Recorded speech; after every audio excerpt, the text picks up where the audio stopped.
So the iPhone 17 Pro Max was recently announced, and you can get ready for pre-order now of this device. However, in this episode, what we're going to talk about is some previous Max phones and which ones are the best to upgrade and why you might want to consider upgrading for each of them.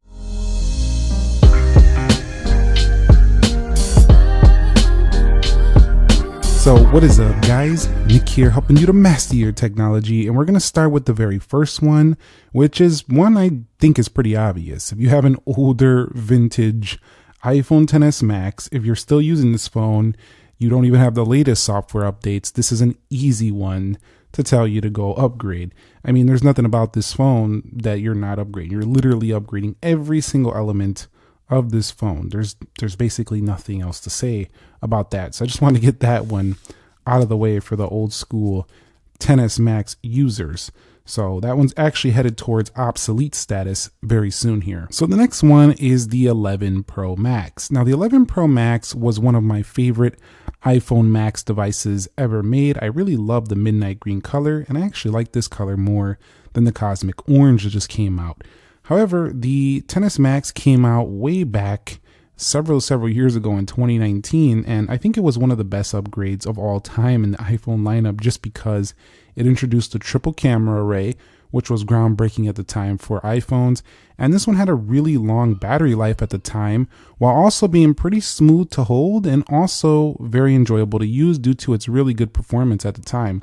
So the 11 Pro Max was really a total package iPhone, and I think a lot of people really who own this phone really enjoyed it. It didn't really have any major cons for the era that it came out in, so 11 Pro Max was solid. However, this one is a definite recommend upgrade right now, even though you're going to get 26 because of a few factors. One, the camera department is severely upgraded in pretty much every way. Not only are you going from a 2x to a 4 times, you can only 10x zoom here. You're going to double that even more on the new phone.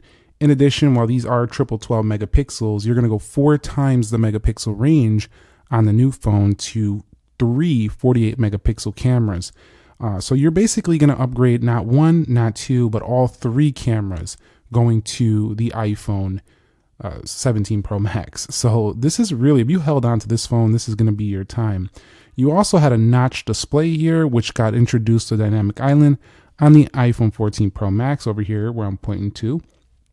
So that's going to be a change for you as well. The bezels also got much thinner over the 11 Pro Max on the new phone. And while the 11 Pro Max is a 6.5 like the iPhone Air, it also was a bit more comfortable to hold. So do expect a heavier, thicker phone, but it is aluminum, just like the back of the iPhone 11 Pro Max, but the 11 Pro Max did have stainless steel and it was shinier. So if you didn't like the shiny look, you might like that. Also, this had a silent switch, which is classic iPhone. You will have an action button, and there's no camera control. Although there was a SIM card slot here on the iPhone 11 Pro Max, this device, it's time, I would say, if you have an 11 Pro Max and that didn't get into focus.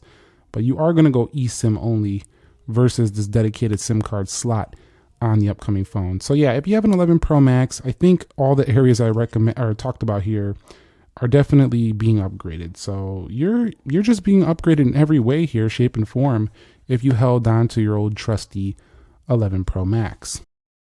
So next phone we're going to talk about is the 12 Pro Max / 13 Pro Max series. Now I know they're not the same phones. I did get rid of my 12 Pro Max just because I find myself using 13 Pro Max more. I just enjoyed it more.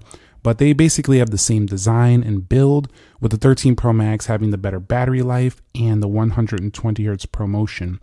If you do have a 12 Pro Max, definitely that phone is worth upgrading right now due to having a 60 Hz panel.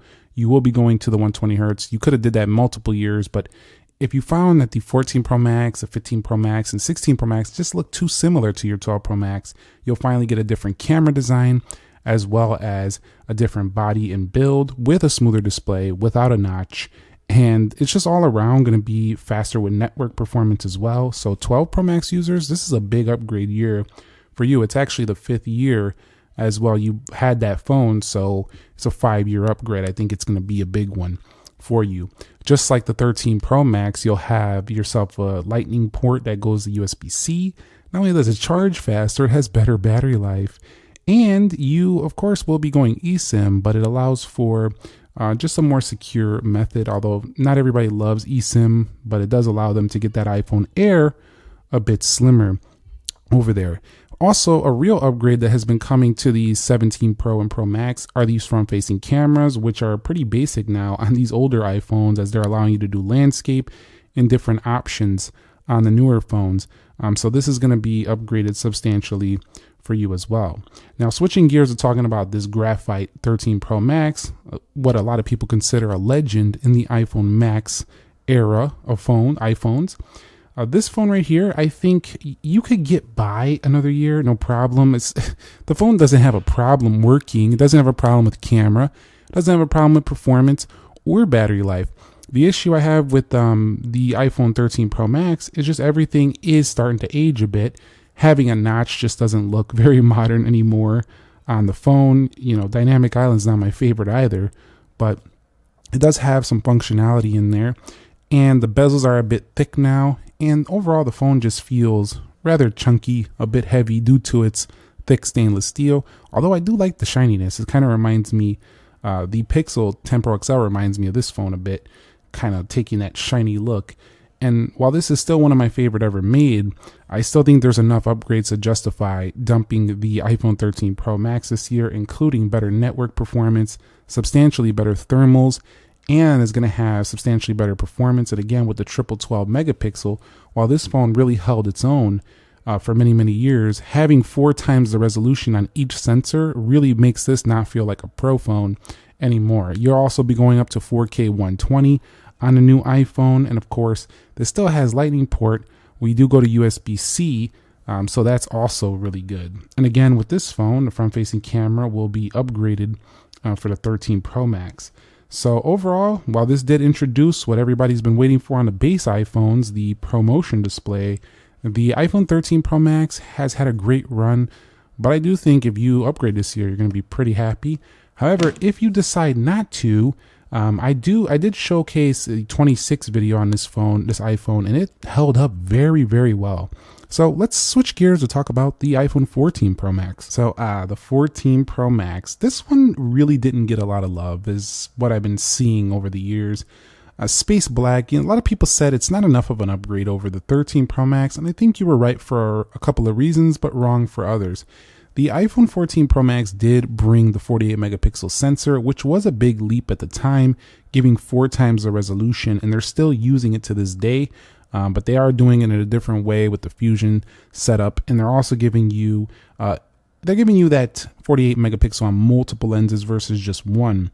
However, what I did like about this phone is it actually felt very pro because of that, giving you better raw photography, better 48 megapixel shots. And overall, the phone did give us the Dynamic Island, which kind of carried over all the way until now. So this phone, because of that in the 48 megapixel, has some features that still make it feel rather modern to this day. However, where it falls short is it has no support for Apple Intelligence, which is super annoying. I can't believe they didn't put that on here, but you still have many updates to go on this phone. This is easily going to get 26 and several updates to come. You're probably looking at a couple more to 3 more, maybe 4 more years of updates on this phone right here. It only came out in 2022. So I would guess 27, 28, maybe even 20, it'll probably stop getting updates around 28 or 29. So you got several years left if you want to.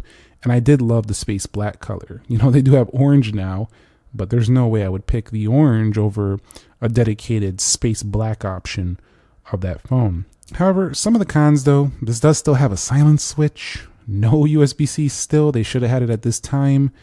And it is rather hefty, chunky brick. The 15 Pro Max did get a bit better. And lack of Apple Intelligence just makes this feel like a phone that was just leaving out features it shouldn't have. Also, it had 6 gigs of RAM. At this time, I feel like they should have put 8 gigs of RAM on this phone. And so this phone can also warm up under heavy use. And I find it doesn't sustain its brightness under sunlight. It will tend to dim itself automatically too frequently. So having this 3000 nits and the better brightness for the iPhone 17 Pro Max, getting rid of this one is going to be a good upgrade as well. I feel like the iPhone 14 Pro Max, just because while it does have a lot of the modern stuff still, it just doesn't have, the intelligence support, which just feels weird considering that phone's not super old.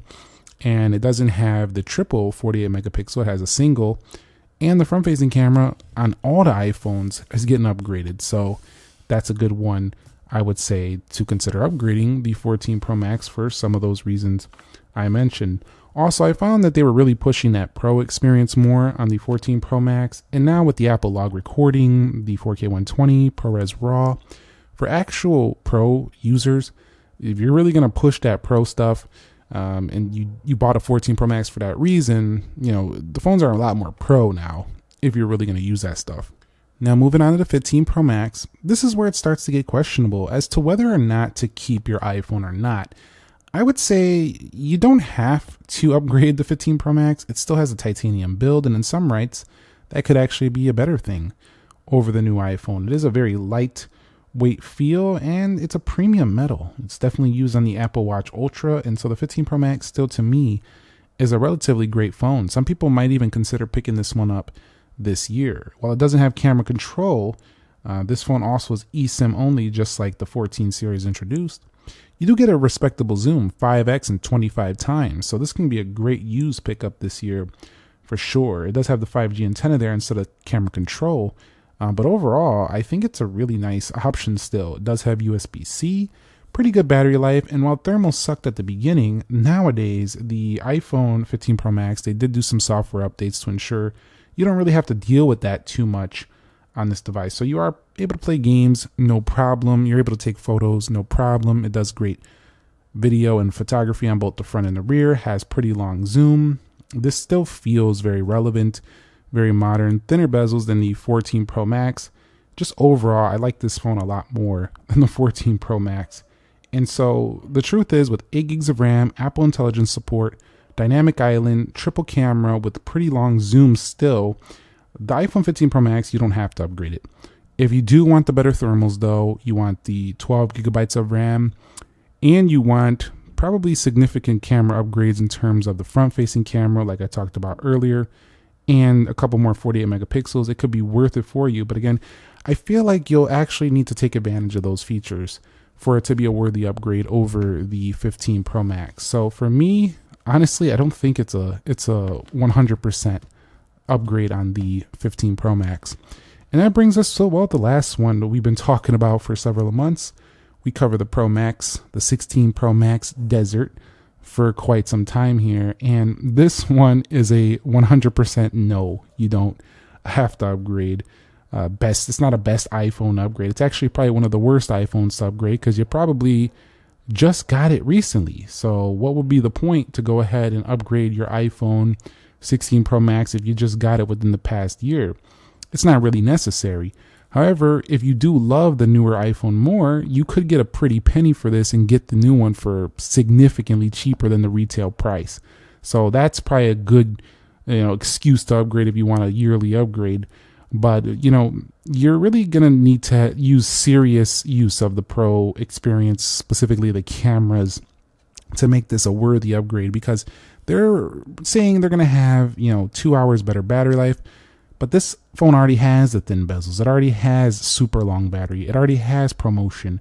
It already has amazing cameras. It already has camera control, Apple Intelligence support, iOS 26.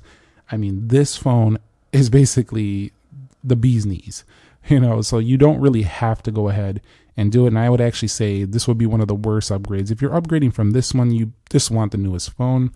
I'm upgrading to give you guys content. If I didn't do content, I probably would still be on 15 Pro Max right now, if I was being real with you on that one. So yeah, this one right here, is definite not 100% recommend. We will do a comparison amongst all these, considering which ones to buy, should you buy, speed tests and stuff of that sort. But the 16 Pro Max and the 15 Pro Max, I would say those are not really 100% needed upgrades. These two right here, they're not necessarily needed because they still work fine, but these older, more getting obsolete vintage iPhones, 12 Pro Max, 11 Pro Max, and before, even 13 Pro Max, it's about time, I would say. So that's my final verdict. You heard everything I had to say about the best Max iPhones to upgrade.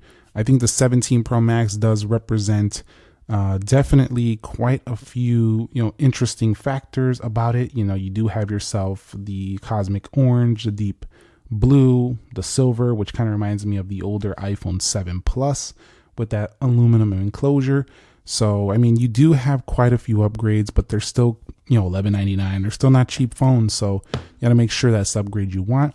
And if you don't want to, you stick around for another year, we're probably going to see a folding iPhone. So stay tuned to the channel because I can't wait to cover that folding iPhone. Anyway, also keep it locked. We will be covering the iPhone 17 Pro Max here on the channel. And if you have any questions, comments, concerns about that phone and some comparisons you need compared to the 17 Pro Max, be sure to drop them down below in the comments. I can't get to everyone, but I do tend to read most of them that I can see on a daily basis. So thank you very much for watching. Thumbs up if you enjoyed it. Nick here. Be sure to be well, and I'll catch you on the next episode.